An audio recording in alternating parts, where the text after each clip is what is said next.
तो हमारा आज का टॉपिक क्या है? आज का हमारा टॉपिक है कि हम लोग 90% से अचीव कैसे करें।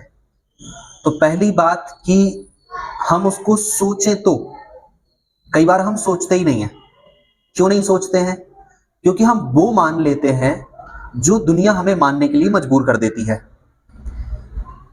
हमारे अपने ही जिन पर हम बहुत भरोसा करते हैं, जिसमें हमारे भाई बहन भी आते हैं, हमारे बहुत अच्छे दोस्त भी आते हैं, हमारे कजिन्स होते हैं, इवन दो कभी कभी तो हमारे माता पिता भी, पेरेंट्स भी, और कभी वो आगे ही होते हैं, सबसे आगे होते हैं ये सिद्ध करने में कि हम दुनिया के सबसे निकृष्ट बच्चे हैं।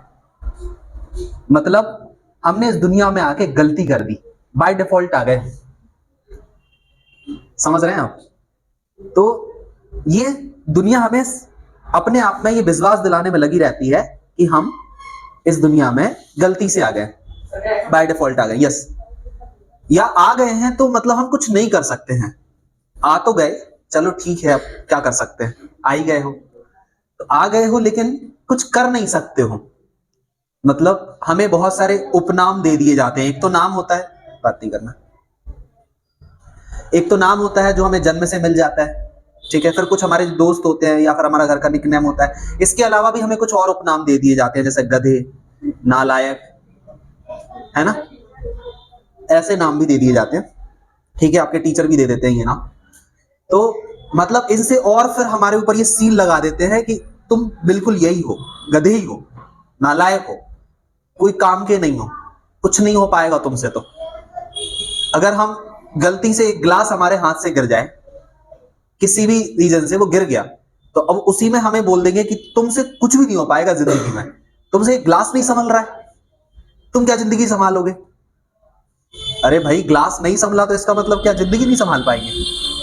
जिंदगी अलग है, ग्लास अलग है। चलो एट द मोमेंट हम नहीं कॉन्सेंट्रेट थे, कुछ और रीजन रहा, पैर फिसल गया या थोड़ा सा अनबैलेंस हो गए, हाथ में कुछ ऑयल लगा हुआ था, किसी भी रीजन से ग्लास फिसल गया, तो इसका मतलब यह है कि हम जिंदगी में फिसलते रहेंगे, कुछ नहीं हो पाएगा हमारा। तो मतलब ये हमें दुनिया सिद्ध करने में लगी रहती है, और जिसमें जिसपे हम सबसे ज्यादा भरोसा करते हैं वो सबसे आगे होते हैं इस लाइन में, जो हमें बताते रहते हैं कि तुम कुछ नहीं कर पाओगे। और हम मान लेते हैं ये बात बहुत आसानी से कि जब हमारे इतने भरोसेमंद लोग, हमारे जो हमें सबसे ज्यादा प्यार करते हैं, जिनके साथ हम रह रहे हैं, उन्हें हम पे भरोसा है कि हम कुछ नहीं कर सकते हैं, तो हम भी मान लेते हैं कि चलो हम कुछ नहीं कर सकते हैं, और फिर हम उसी मानने के साथ जीने लगते हैं कि हमसे कुछ नहीं हो पाएगा। जबकि सत्य इससे कहीं अधिक होता है। हम सबके अंदर बहुत ज्यादा क्षमता होती है। एक कहानी सुनाता हूं मैं।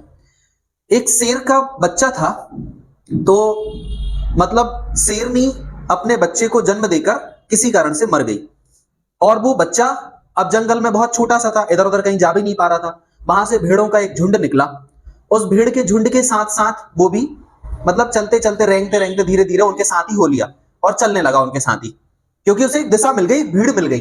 जैसा हम लोगों के साथ भी होता है, जहां हमें नहीं समझ में आता है कहां जाना है, क्या करना है, क्या नहीं करना है, तो हमें जहां भीड़ दिख जाती है, यस, जहां हमें भीड़ दिख जाती है हम उस भीड़ के साथ हो लेते हैं।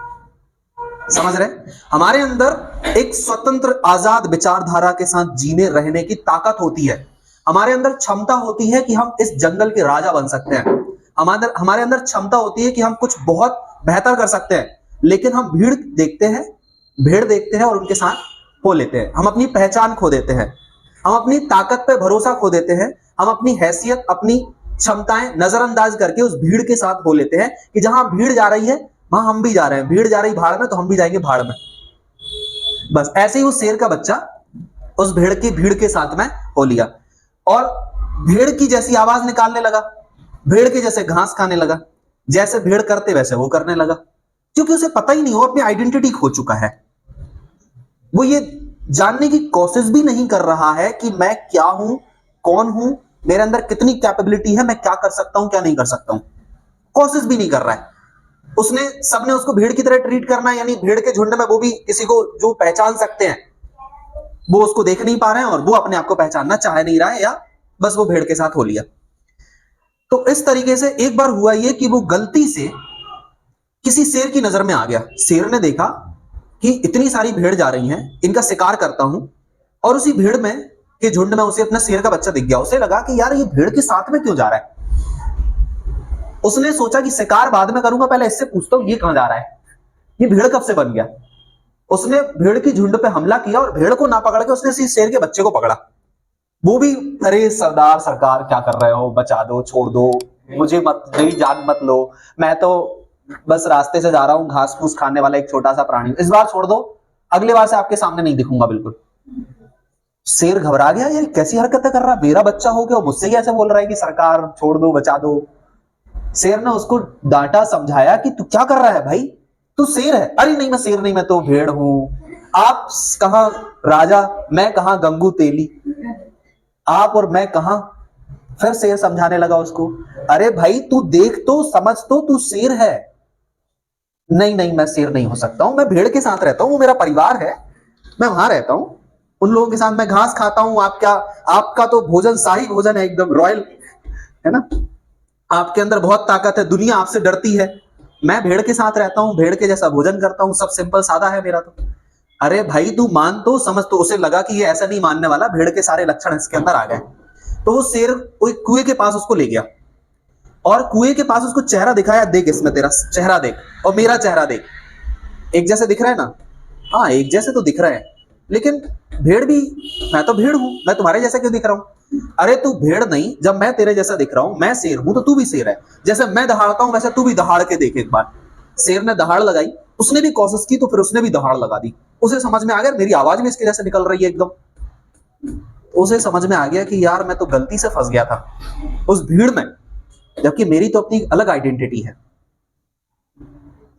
वो समझ गया कि अब तक मैं अंधेरे में था, अब तक मैं अपने आप को पहचान नहीं पा रहा था। मेरे अंदर बहुत ताकत है, मेरे अंदर बहुत क्षमता है, और मैं उस क्षमता ताकत को भूल गया था।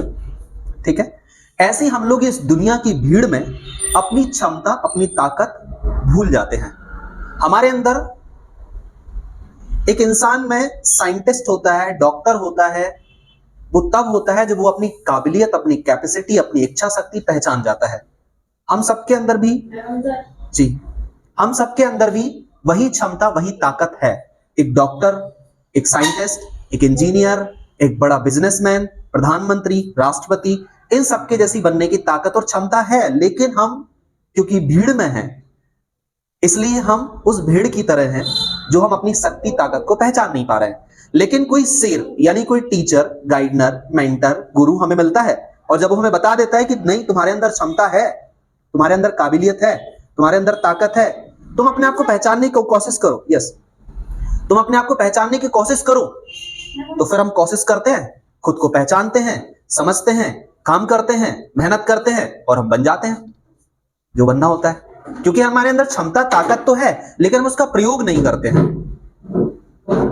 समझ में आ गया।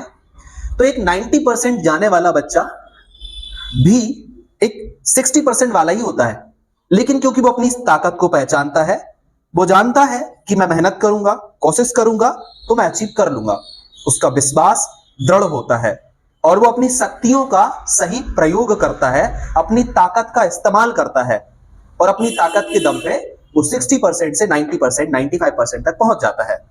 लेकिन हम लोग ये मान के बैठे होते हैं कि हम एवरेज हैं, हम 60-70% ही हैं, इससे ज्यादा हमारी हैसियत, औकात, क्षमता नहीं है, और फिर हम उससे ऊपर उठ नहीं पाते। समझ में आ गया। तो हमारे अंदर, हम सबके अंदर वही इंटेलिजेंसी, वही बुद्धिमत्ता, वही क्षमता, वही कैपेसिटी, कैपेबिलिटी, स्ट्रेंथ है। बस हमें खुद को जानने और पहचानने की जरूरत है।